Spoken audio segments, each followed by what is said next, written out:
You started a project and you were excited about it. You were making progress, then life happened. You told yourself, I'll get back to it tomorrow. Then tomorrow comes and you say, okay, tomorrow, for real. And now it's been days, weeks, even months. And that project is just sitting there, unfinished, haunting you, just daunting in the back of your mind. Every time you think about it, you feel this wave of guilt, frustration, stress, that nagging voice in the back of your head constantly reminding you that you should be working on it, or you should be further along. You should have it done already. But instead, you're stuck, paralyzed, between wanting to restart and feeling like you're already failed. Maybe you're even thinking about, what's the point? I've already lost the momentum. I have already proved that I can't stick to it. Does all of this sound familiar? If you are nodding your head right now, this video is for you, because I'm about to share the psychology of why this happens, the real story of how I burnt out for 26 days, even though I literally teach consistency. And most importantly, the research backed strategy to actually getting back to track without destroying yourself in the process. So here's the story that inspired this video. And most of it is ironic. I'm constantly talking about consistency. I teach it, I preach it, I show up no matter what, right? I even lost my voice in one of the videos and still showed up. So I am interrupting the video. As you know, it's a different day. But I made that video about, I would say, 3 weeks ago. And I was supposed to post it because, hey, I'm getting back on my stuff. But that didn't happen. Sickness, life getting in the way, kids started daycare. That was painful. So I'm going to call it as it is. Sometimes you fall off the wagon, but it's how you get up. Regardless of it being 1, 2, 3 months of you not taking action towards something that you want, the only way of you failing is if you completely give up. It's all about taking the feedback of where you went wrong, how to get better, and just continuing. Life is a journey. Don't fully give up on yourself. So let's get back to the video. No videos, radio silence. But it actually started way before those 2 weeks. It started with 26 days of barely functioning. 26 days where I technically showed up, but producing nothing of value. Just going through the motion, feeling guilty the entire time, beating myself up for not being productive enough. Let me paint the picture that led to this. My day starts with when my kids wake up. And if you have kids, you know there is no set schedule. Some days they're nap time, some days they don't want to go down for sleep. Some days might take you 2 hours to focus, and some days you have 20 minutes of uninterrupted of your name being called 17 times in a row. So I'm navigating their entire day, being present, being a mom, managing the chaos, and literally thousands of decisions that comes with keeping tiny little humans alive and somewhat civilized. Then they go to sleep, and that's when my workday actually begins. First, I clock into my part-time job because Bill still needs to get paid while I'm building this business. Then when that shift is done, I finally get to work on the business. The content creation, the client work, the strategy, the emails, and planning for next events. The stuff that actually builds the future of my business. This went on for almost 2 months straight. 4 to 5 hours of sleep.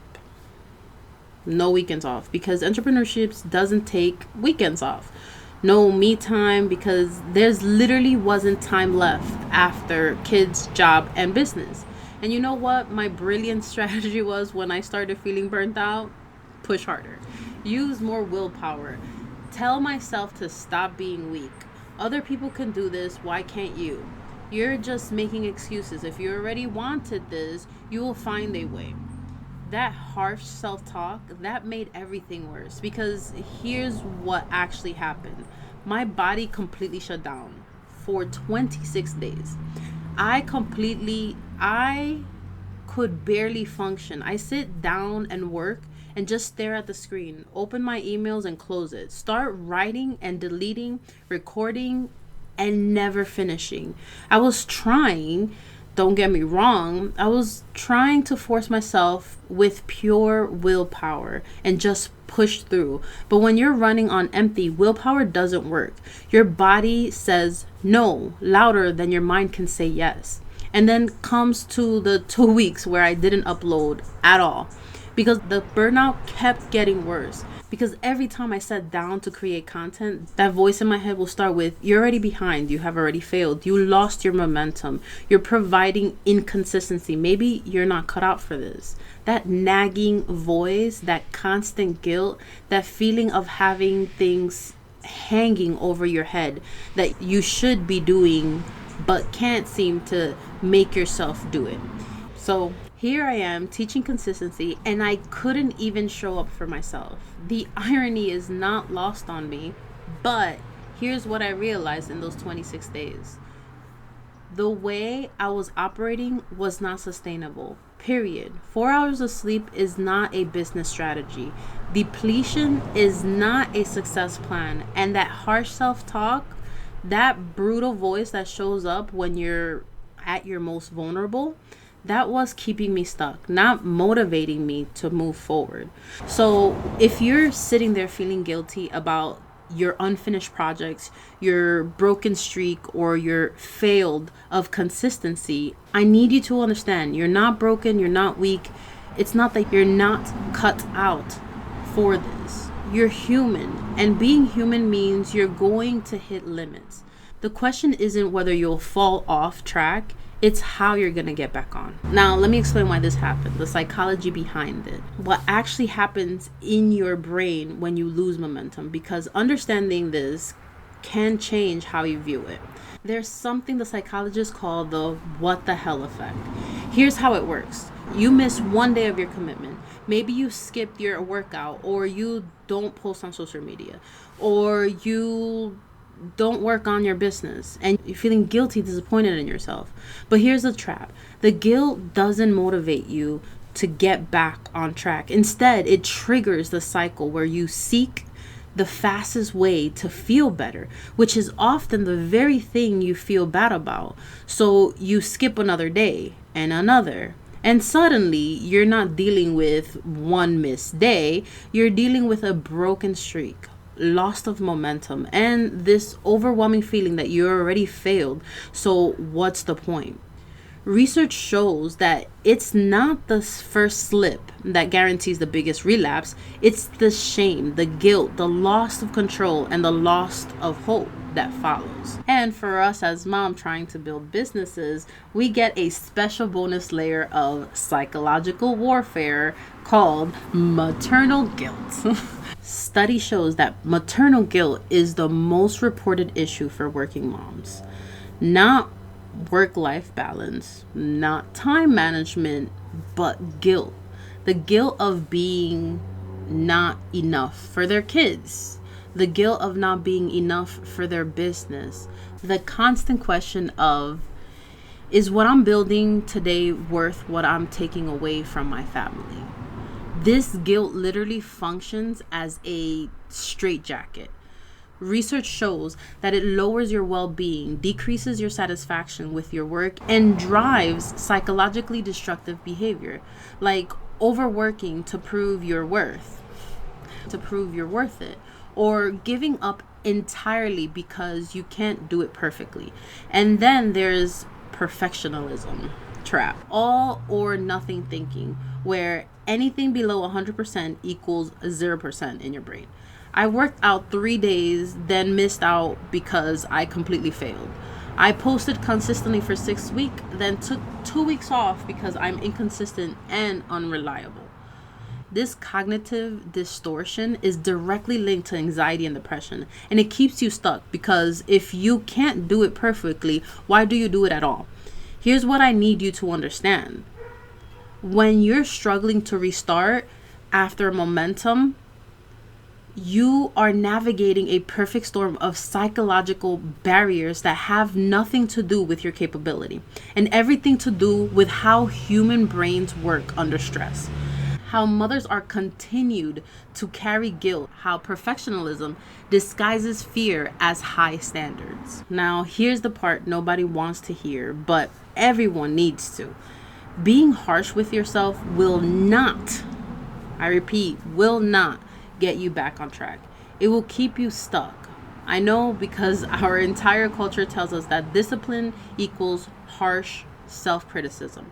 That is, if you're serious about your goals, you need to be tough on yourself. Successful people don't make excuses, they just execute. But research actually proves the opposite.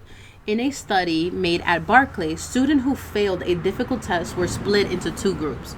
One group was told to be self-compassionate about their failure. The other group got a self-esteem boost. The third group got nothing. The self-compassionate group spent significantly more time studying for the second test than the other group, and their study time directly correlated with a better performance. Self-criticism leads to fear, burnout, and avoidance. Self-compassionate leads to resilience and continued of effort. Think about it. When I beat myself up for 26 days and telling myself that I'm wasting my time, does that make me want to create content? No, it does not. It makes me feel like I want to go underneath my blanket and avoid everything entirely. But when I told myself, okay, I was burnt out, my body shut down because I was asking too much of it. That's information, not failure. Now, what do I need to adjust? That opens up possibility of things that I can do. Self-compassion isn't letting yourself off the hook. It's staying in the game long enough to actually win. So what do you do when you lost the momentum and you need to get back on track? Take a self-compassion break. Right now. Not tomorrow. Not after you deserve it. Right now. Here's the practice. First, acknowledge the struggle. This is hard. I'm feeling overwhelmed and guilty, and I'm stuck. Second, recognize you're not alone. Loss of consistency is part of being human. Every entrepreneur feels this. The third, offer yourself kindness. What do you need right now to move forward? Research shows that this simple 3-step practice reduces guilt by 67% and actually increases the ability to take action. Not in 6 months, but immediately. Step 2, separate lapse from relapse. Missing 1 day, or in my case, 26 days, is a lapse. It's a pause. It's not a complete failure that erases everything I've built or that you've built. Your neural pathways for habits that you were building prior are still there. Research on habit formation shows that missing occasional days does not reset your progress to 0. 66 days habit timeline does not restart after one miss. So you're not starting over from 0. You are resuming where you left off. 3, use implementation integration.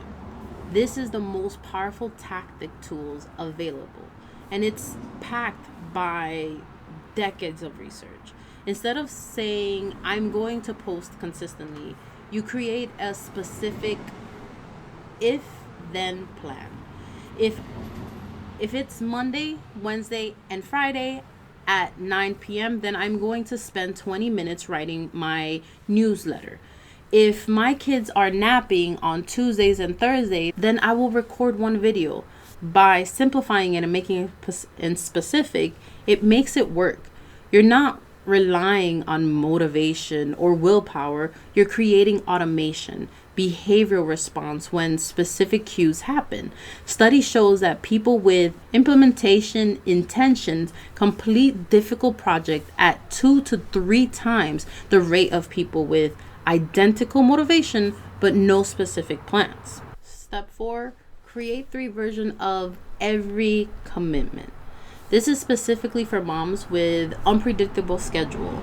You need the ideal version, 45-minute workout at gym, the moderate version, 20-minute home workout, and the minimum viable version, a 5-minute stretch at home or routine.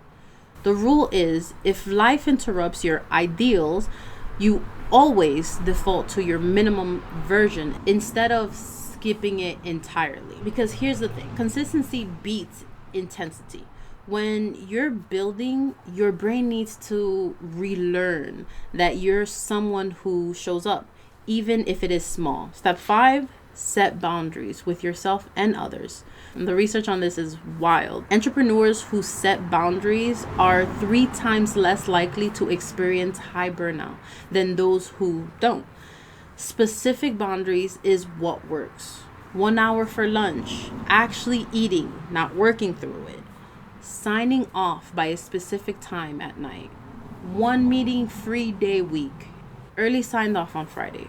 For me, that means no work after 11 p.m. Period. Even if I could squeeze in 1 more hour, the boundary is no more after 11. Because 4 hours of sleep was what broke me. And I'm not going back there. So let me tell you Christy's story. Christy started a promotional product business while pregnant with her 2nd child as a single mom. The business wasn't growing fast enough for her. When her son was just 3 months old, she had to sell her house to pay off debt.